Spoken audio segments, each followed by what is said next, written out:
सो hi everyone, आज का जो हमारा टॉपिक है डीएनए का डबल हेलिक्स मॉडल। वॉटसन क्रिक ने जो दिया था लाइक 1953 में दिया था। ये काफ़ी इंपॉर्टेंट है और ये दोनों साइंटिस्ट का नेम भी पीछे पूछ चुके हैं प्रीवियस क्वेश्चन के अंदर।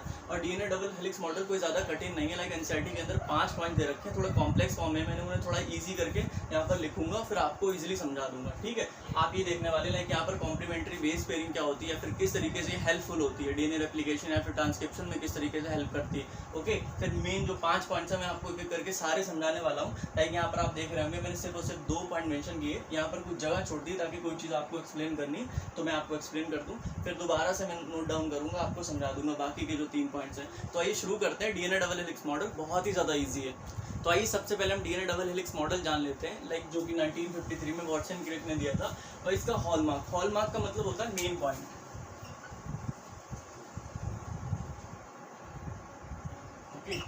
इसका मेन पॉइंट है फिर किस बेसिस पर काम करता है। डीएनए डबल हेलिक्स मॉडल जो दिया गया था वो किस बेसिस पर दिया गया, तो यहाँ पर क्लियरली मेंशन है complementary base pairing. Complementary base pairing अगर नहीं होता तो डीएनए रेप्लिकेशन ट्रांसक्रिप्शन ये कोई कंसेप्ट आ ही नहीं पाते, लाइक हम प्रेडिक्ट ही नहीं कर पाते एक डीएनए से दूसरा डीएनए कैसे कॉपी हुआ। तो बहुत ही इंपॉर्टेंट है, यहाँ पर हम देखने वाले हैं लाइक कितना हेल्पफुल है ये चीज़। पेयरिंग एक्चुअली होता क्या है, एडेनिन के सामने हमेशा थाइमिन आने वाला है एंड गुआनिन के सामने हमेशा साइटोसिन आने वाला है। तो इस तरीके से कॉम्प्लीमेंट्री बेस पेयरिंग काम करती है। तो अब आप यहाँ पर देख सकते हैं हाउ बेस पेयरिंग हेल्पफुल के कॉम्प्लीमेंट्री बेस पेयरिंग का यूज क्या है, फिर किस तरीके से हमारी हेल्प करती है। यहाँ पर मैंने 2 पॉइंट लिखे हैं और बहुत ज़्यादा यूजफुल है। अगर कॉम्प्लीमेंट्री बेस पेयरिंग नहीं होती तो ये डीएनए डबल हेलिक्स मॉडल ही नहीं आता। यानी कि डीएनए से रिलेटेड जितनी इन्फॉर्मेशन हमने डीएनए डबल हेलिक्स मॉडल में मिली है कुछ जानते ही नहीं हम डीएनए के बारे में। ओके, तो सबसे पहला पॉइंट है we can predict sequence of one strand if sequence of another strand is predicted. तो मैं आपको यहाँ पर समझा देता हूँ। फर्स्ट पॉइंट जो कह रहा है लाइक अगर हम यहाँ पर एक स्ट्रैंड जानते हैं, यहाँ पर इस पर एडेनिन है, यहाँ पर थाइमिन है, गुआनिन है, साइटोसिन है, तो इस तरीके से तो एडेनिन के सामने हमेशा थाइमिन आएगा, थाइमिन के सामने हमेशा एडेनिन आएगा, गुआनिन के सामने हमेशा साइटोसिन आएगा और साइटोसिन के सामने हमेशा गुआनिन आएगा। तो इस तरीके से जब मुझे एक स्ट्रैंड का ये बेसिस पता था या फिर सीक्वेंस पता था, दूसरे का मैंने ऑटोमेटिकली निकाल लिया। अगर कॉम्प्लीमेंट्री बेस पेयरिंग का हमें कंसेप्ट पता ही नहीं होता ना, तो ये दूसरा स्ट्रैंड है इसके जो बेसिस या फिर सीक्वेंसेस हम जान ही नहीं पाते। तो इतनी हेल्पफुल है ये, आप देख सकते हैं। अब जो हमारा दूसरा पार्ट है predict possible mode of DNA replication, ये बहुत ही इंपॉर्टेंट है। अगर डीएनए रेप्लिकेशन के बारे में तो हम प्रेडिक्शन जो करते हैं वो कॉम्प्लीमेंट्री बेस पेयरिंग से ही करते हैं। लाइक अगर आप देख सकते हैं यहाँ पर ये मेरे पास एक डीएनए है, इस पर एडेनिन प्रेजेंट है, यहाँ पर थाइमिन प्रेजेंट है, गुआनिन एंड साइटोसिन प्रेजेंट है। तो एडेनिन के सामने थाइमिन आएगा, थाइमिन के सामने एडेनिन आएगा, गुआनिन के सामने साइटोसिन, साइटोसिन के सामने गुआनिन। तो अब क्या होगा, जब डीएनए रेप्लिकेशन होता है तो क्या होता है लाइक इसके कॉम्प्लीमेंट्री स्ट्रैंड फॉर्म हो जाएगा, इसके कॉम्प्लीमेंट्री स्ट्रैंड फॉर्म हो जाएगा। अब इस तरीके से देख सकते हैं। ये ओल्ड को मैं ऐसे ही बना देता हूँ। अब जो न्यूली सिंथेसाइज हो गए हमारे इस तरीके से। पुरानी क्या था, यहाँ पर अगर एडेनिन था, थाइमिन, गुआनिन, साइटोसिन, तो यहाँ पर अगर थाइमिन था, एडेनिन, साइटोसिन, गुआनिन, अब यहाँ पर क्या है, एडेनिन के सामने थाइमिन, थाइमिन के सामने adenine, guanine, cytosine, cytosine, guanine, यहाँ पर adenine, thymine, guanine and cytosine. आप देख सकते हैं किस तरीके से हमने डीएनए रेप्लिकेशन को यहाँ पर प्रेडिक्ट कर लिया। लाइक हमें सिर्फ और सिर्फ पुराना ये पूरा हमारा स्ट्रैंड था, एक डीएनए है ना, ये डबल स्ट्रैंडेड डीएनए, इस डीएनए से हमने क्या किया लाइक न्यू डीएनए फॉर्म कर लिया। क्या होता है, डीएनए रेप्लिकेशन सेमी कंजर्वेटिव होता है। आगे जाकर मैं आपको बताने वाला हूँ। लाइक ये पूरा डीएनए बन जाएगा और ये पूरा डीएनए बन जाएगा। इसमें क्या होता है, एक ओल्ड डीएनए होता है क्योंकि ये पुराने वाले से आया, ओल्ड स्ट्रैंड होता है, जबकि एक न्यू होता है। तो ये डीएनए रेप्लिकेशन सेमी कंजर्वेटिव होता है, मैं आपको आगे बताने वाला हूँ। लेकिन आप ये चीज़ देख सकते हैं ना कि लाइक यहाँ पर हमारे पास पुराना स्ट्रैंड था, हमने इस तरीके से इन्हें दूर किया और नए स्ट्रैंड कॉम्प्लीमेंट्री बेस पेयरिंग के आधार पर हमने फॉर्म कर लिए। ओके, क्या आप देख सकते हैं किस तरीके से डीएनए रेप्लिकेशन को हम प्रेडिक्ट कर सकते हैं यहाँ पर। अगर कॉम्प्लीमेंट्री बेस पेयरिंग हमें नहीं पता होता ना, ये जो नए स्ट्रैंड हमने यहाँ पर सिंथेसाइज किए हैं on the basis of complementary base pairing, तो हम बना ही नहीं पाते इस चीज़ को। तो इसलिए यहाँ पर यूज़ होता है कॉम्प्लीमेंट्री बेस पेयरिंग का। तो आई होप आपको चीज़ें समझ में आ रही होंगी। तो यही मैंने यहाँ पर भी मेंशन किया, लाइक यहाँ पर 2 स्ट्रैंड थे, दोनों को अलग किया, फिर उनके कॉम्प्लीमेंट्री 2 हमने स्ट्रैंड फॉर्म कर दिए, जिसमें एक ओल्ड होगा, एक न्यूली सिंथेसाइज्ड स्ट्रैंड होगा। डीएनए का डबल हेलिक्स मॉडल। अब यहाँ पर 5 पॉइंट्स हैं, मैं आपको एक एक करके सारे समझाने वाला हूँ। तो आइए अब हम देख लेते हैं डीएनए डबल हेलिक्स मॉडल के अंदर जो मेन 5 पॉइंट दे रखे हैं यहाँ पर, एक एक करके सबको बहुत इजीली समझने वाले हैं। Like DNA double helix model में जो पहला यहाँ पर पॉइंट दे रखा है, DNA is made up of polynucleotide chain. Polynucleotide chain क्या होता है, लाइक हमारा जो डीएनए होता है इस तरीके से बहुत सारे न्यूक्लियोटाइड से मिलकर बने होता है एक जो स्टैंड होता है। लाइक अगर हमारा ये स्टैंड है यहाँ पर, तो इसमें बहुत सारे न्यूक्लियोटाइड प्रेजेंट होते हैं, क्योंकि पॉली का मतलब होता है मैनी, तो यहाँ पर मैनी न्यूक्लियोटाइड्स प्रेजेंट होते हैं स्टैंड के अंदर, इसलिए जो डीएनए हमारा होता है एक पॉलीन्यूक्लियोटाइड चेन होता है। अब जो आगे है, where the backbone, like DNA is made up of polynucleotide chain, मैंने यहाँ पर दिखा दिया। Where the backbone is constituted by sugar and phosphate, like यहाँ पर शुगर फॉस्फेट, शुगर फॉस्फेट, इस तरीके से। और दूसरा स्टैंड भी ऐसे होगा, शुगर फॉस्फेट, शुगर फॉस्फेट। आप देख सकते हैं किस तरीके से यहाँ पर एक बैकबोन, लाइक हमारा जो दो स्ट्रैंड्स होते हैं डीएनए के, इस तरीके से मालूम है डीएनए डबल स्टैंडर्ड होता है, जिसमें शुगर फॉस्फेट इस तरीके का एक कॉम्बिनेशन प्रेजेंट होता है, which is called backbone of DNA. ये स्ट्रक्चरल सपोर्ट देता है डीएनए को। और उसके बाद क्या है, where the backbone is constituted by sugar and phosphate and bases project inside, like अगर हमारी ये दो यहाँ पर स्टैंड दे रखे हैं डीएनए के, तो जो बेसेस होंगे वो हमेशा अंदर के लिए होंगे। लाइक आप यहाँ पर देख सकते हैं, यहाँ पर मैंने ये बैकबोन दिखाई है, फिर लाइक यहाँ पर अगर यहाँ पर ये दो स्टैंड दे रखे हैं, तो जो बेसेस है वो अंदर के लिए होंगे, ऐसे adenine thymine, thymine adenine, guanine and cytosine, अंदर के लिए हमेशा इस तरीके से होंगे। तो इस तरीके से मैंने फर्स्ट पॉइंट जो है वो क्लियर कर दिया। अब सेकंड पॉइंट की तरफ बढ़ते हैं, which is very important and easy. तो कभी भी आप जब डीएनए का स्टैंड बनाएं तो इसे मेंशन करना बहुत जरूरी होता है कि about the anti parallel polarity, की एंटी पैरेलल पोलैरिटी क्या होती है। लाइक अगर आपने इस तरीके से डबल स्टैंडर्ड डीएनए बनाया, ये यहाँ पर 5 प्राइम से 3 प्राइम होगा, तो ये 3 प्राइम से 5 प्राइम होगा। कभी ऐसा नहीं हो सकता कि 5 प्राइम से 3 प्राइम ये भी है और 5 प्राइम से 3 प्राइम ये भी हो, हमेशा एंटी पैरेलल पोलैरिटी। लाइक एक स्टैंड अगर ऐसे है तो दूसरा स्टैंड हमेशा ऐसे होगा, 5 प्राइम से 3 प्राइम, 3 प्राइम से 5 prime. So this is called anti parallel polarity. तो जो हमारे दो पॉइंट्स है हमें पूरी तरीके से क्लियर हो गए। अब हम थर्ड पॉइंट की तरफ बढ़ते हैं। सो आइए अब हम थर्ड पॉइंट देख लेते हैं डीएनए डबल हेलिक्स मॉडल का। लाइक यहाँ पर मैंने लिख रखा है, the bases and 2 strands are paired through hydrogen bond. Like क्या है, ये हमारा एडेनिन हो गया, ये थाइमीन हो गया। ये क्या होता है, इनके बीच में हाइड्रोजन बॉन्ड्स प्रेजेंट होते हैं इस तरीके से। फिर यहाँ पर ग्वानिन हो गया, साइटोसिन हो गया, तो इनके बीच में भी हाइड्रोजन बॉन्ड्स प्रेजेंट होते हैं हमेशा। लाइक ये डबल स्ट्रैंड है, अगर मेरे पास ऐसे यहाँ पर एडेनिन है, तो यहाँ आएगा thymine, guanine, cytosine, thymine and हमारे ये एडेनिन। तो इस तरीके से होता है। आपको मालूम है डबल स्टैंडर्ड डीएनए तो प्रेजेंट है, लेकिन ये आपस में रुके कैसे? तो इनके बीच में क्या होता है, यहाँ पर डबल बॉन्ड हो गया, ट्रिपल बॉन्ड हो गया, डबल बॉन्ड हो गया। ये क्या होता है, ये बॉन्ड जो होते हैं आपस में बेसिस को रोके होते हैं। लाइक क्या होता है, जब हाई टेम्परेचर देते हैं तो ये जो बॉन्ड्स होते हैं ब्रेक हो जाते हैं, इसलिए जो हमारा डीएनए होता है हाई टेम्परेचर पर डीनेचर हो जाता है, यानी कि उसके स्ट्रक्चर में फेरबदल आ जाती है। ठीक है, तो इस तरीके से हमारे जो नाइट्रोजनस बेसिस होते हैं वो प्रेजेंट होते हैं हाइड्रोजन बॉन्ड्स की मदद से। अब यहाँ पे क्या है, forming base pairs, like the 2 bases in strands are paired through hydrogen bonds forming base pair। तो मैं आपको बता दूं बेस पेयर यहाँ पे होता क्या, लाइक ये बेस है, ये बेस है, ये बेस है, हमें मालूम है ये सारे नाइट्रोजनस बेसेस हैं।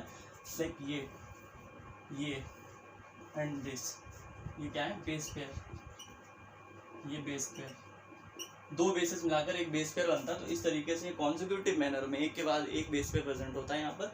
अब मैंने क्या बोले, adenine forms 2 hydrogen bond with thymine and okay from opposite strand and vice versa। Similarly guanine is bonded with cytosine with 3 hydrogen bond। जबकि मैंने आपको पहले ही बता दिया जो हमारा एडेनिन होता है वो हमेशा 2 बॉन्ड बनाता है, 2 हाइड्रोजन बॉन्ड बनाता है विद थाइमीन, जबकि जो ग्वानिन और साइटोसिन होता है वो 3 हाइड्रोजन बॉन्ड फॉर्म करते हैं। यहाँ पर आप क्या लाइक इस तरीके से नहीं पढ़ सकते ट्रिपल बॉन्ड या डबल बॉन्ड, वो ऑर्गेनिक केमिस्ट्री में होता है। लाइक यहाँ पे क्या होता है, केमिस्ट्री में क्या होता है, ये डबल बॉन्ड आप इसे पढ़ते हैं, कार्बन के बीच में ट्रिपल बॉन्ड। यहाँ पर ये नहीं कर सकते, इंडिपेंडेंटली बॉन्ड प्रेजेंट है, लाइक 2 हाइड्रोजन बॉन्ड या फिर 3 हाइड्रोजन बॉन्ड, इस तरीके से आपको पढ़ना है।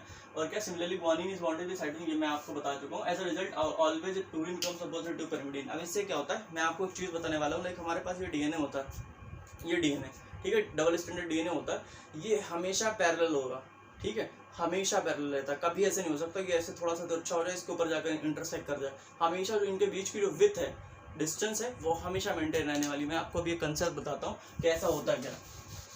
लाइक ईजी है, बस मैं आपको ये दिमाग में डालने वाला हूँ। वैसे आपको सिर्फ और सिर्फ ये पॉइंट याद करना है कि मतलब जो हमारे डीएनए होता है हमेशा उसके बीच में जो विड्थ होती है वो मेंटेन रहती है, कांस्टेंट विथ मेंटेन रहती है। ये चीज़ आप याद रखें। एडिशनली अगर आप ये पॉइंट देख लेंगे जो मैं आपको बताने वाला हूँ, तो आपके दिमाग से ये चीज़ निकलेगी नहीं।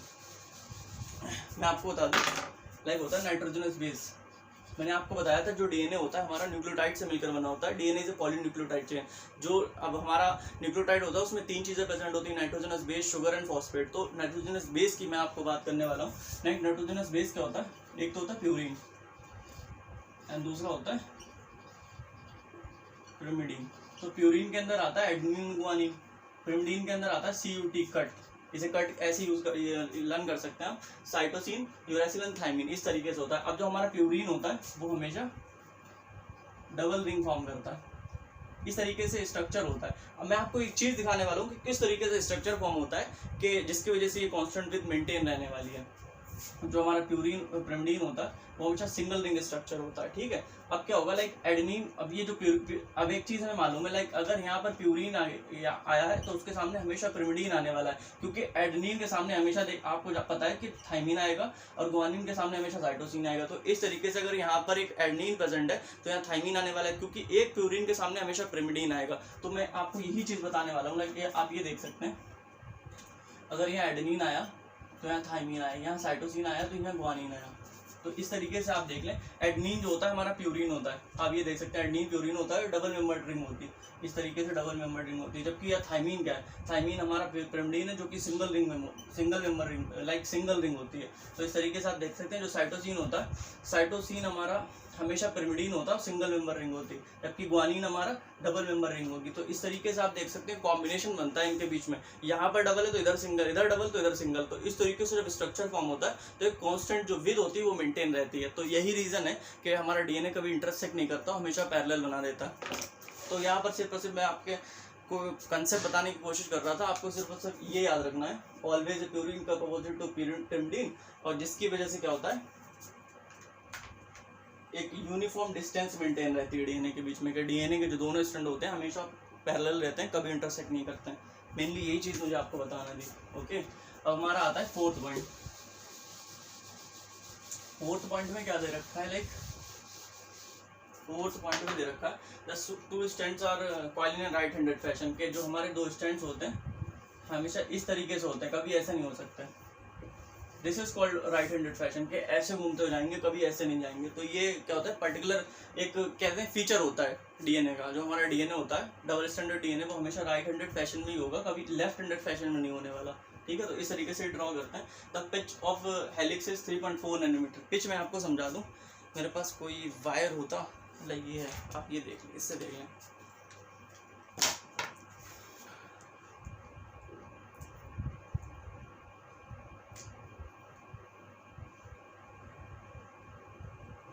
इस तरीके से, लाइक यहाँ से अगर मैंने स्टार्ट किया फिर घुमाकर यहीं पर ऐसे इस तरीके से अगर मैं पहुंच गया, ठीक है, दिस इज कॉल्ड पिच। तो इतनी जो डिस्टेंस होती है इसके बीच की, दिस इज कॉल्ड पिच। तो मैं आपको बता दूं कि पिच होता कितना एक्चुअली।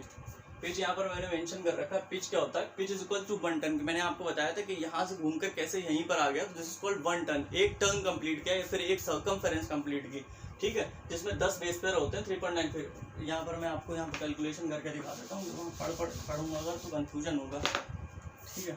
जो हमारी पिच होती है is equal to 1 turn, 10 base pair होते हैं इसके अंदर, इक्वल टू 3.4 नैनोमीटर। तो 10 बेस पेयर के अंदर इतना होता है, तो एक बेस पेयर के अंदर कितना होगा, 3.4 नैनोमीटर को डिवाइड कर दो अगर 10 से, तो कितना आ गया, 0.34 नैनोमीटर। तो ये क्या हो गया, लाइक अगर मेरे पास ये डबल स्टैंडर्ड डीएनए प्रेजेंट है, एडेनिन, थायमिन, गुआनिन, साइटोसिन, और फिर हमारे यहाँ पे अगर थायमिन है तो यहाँ एडेनिन आ गया, तो क्या होता है, अब इस तरीके से देख लें, इनके बीच की जो दूरी होती है 0.34 नैनोमीटर, दो बेस पेयर, लाइक पूरी पिच क्या, अब हमें मालूम है कि एक जो पिच होती है यहाँ से लेकर घूमकर यहाँ तक अगर आया, इतनी अगर डिस्टेंस 10 बेस पेयर्स के अंदर कितनी है, 3.4 नैनोमीटर। तो इतने दो बेस पेयर्स के बीच में कितनी होगी, 0.34 नैनोमीटर, या फिर आप इसे एंगस्ट्रॉम में कर सकते हैं, 3.4 एंगस्ट्रॉम। इस तरीके से प्रेजेंट होता है। और मैं आपको एक चीज़ बता दूं, लाइक ये जो होती है, जो हमारा डीएनए होता है, जो कि राइट हैंडेड फैशन में आने वाला है, इसके बीच की जो ये डिस्टेंस होती है पर 2 नैनोमीटर होती है। लाइक जो हमारा अगर ये ऐसे करके डीएनए है, दिस इज पैरेलल, हमेशा इंटरसेक्ट नहीं करता। मैं पहले ही आपको बता दूं, लाइक इसके बीच की जो दूरी है, दो स्टैंड्स के बीच की जो दूरी होती है, जिसे हम डायमीटर कहते हैं, ठीक है, यहाँ पर डायमीटर कहते हैं, वो 2 नैनोमीटर की ही रहने वाली। तो यहाँ पर ये चीज़ मेंशन हो सकती है। बाकी आप याद रखेंगे कि जो हमारा एक पिच होती है 3.4 नैनोमीटर की होती है, जबकि ये 3.4 एंगस्ट्रॉम या 0.34 नैनोमीटर का हमारा क्या होता है, एक बेस पेयर की यहाँ पर निकलती है। जबकि ऐसे इस तरीके से हम इस चीज़ को देखते हैं कि इन दो बेस पेयर्स के बीच की जो डिस्टेंस होगी वो हमेशा 0.34 नैनोमीटर की होने वाली है। So this is the 4 point which is so easy, ऐसा कोई कठिन नहीं है, बस आप ये चीज़ याद रखें कि कभी कभार क्या होता है डायरेक्ट एमसीक्यू में पूछ सकते हैं कि एक पिच कितनी होती है और दो जो बेस पेयर्स होते हैं उनके बीच की डिस्टेंस कितनी होती है, डायमीटर याद कर लें। सॉरी यहाँ पर मैंने मीटर भी लिख दिया, दिस शुड बी नैनोमीटर। हो गया। अब मैं आपको 5th पॉइंट बताने वाला हूँ।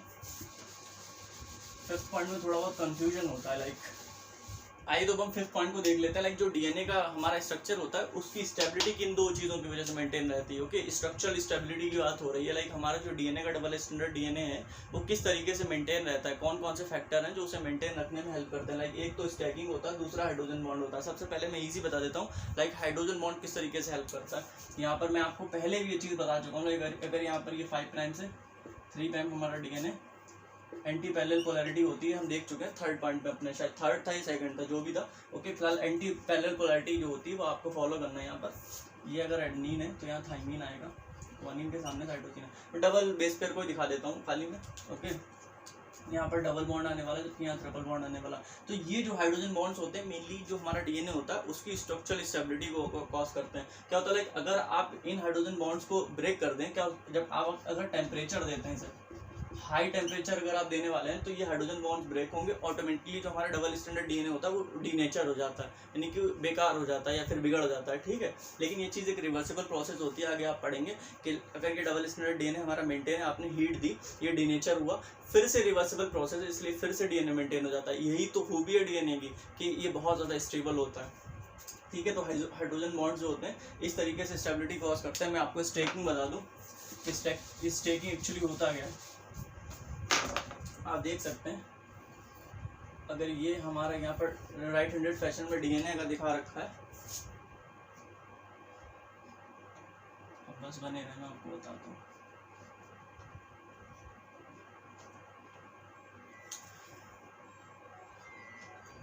आप ये देख सकते हैं यहाँ पर अगर एडेनिन था तो यहाँ थाइमीन आया, गुआनिन का यहाँ साइटोसिन आया। तो इस तरीके से बेस पेयर्स प्रेजेंट होंगे ना।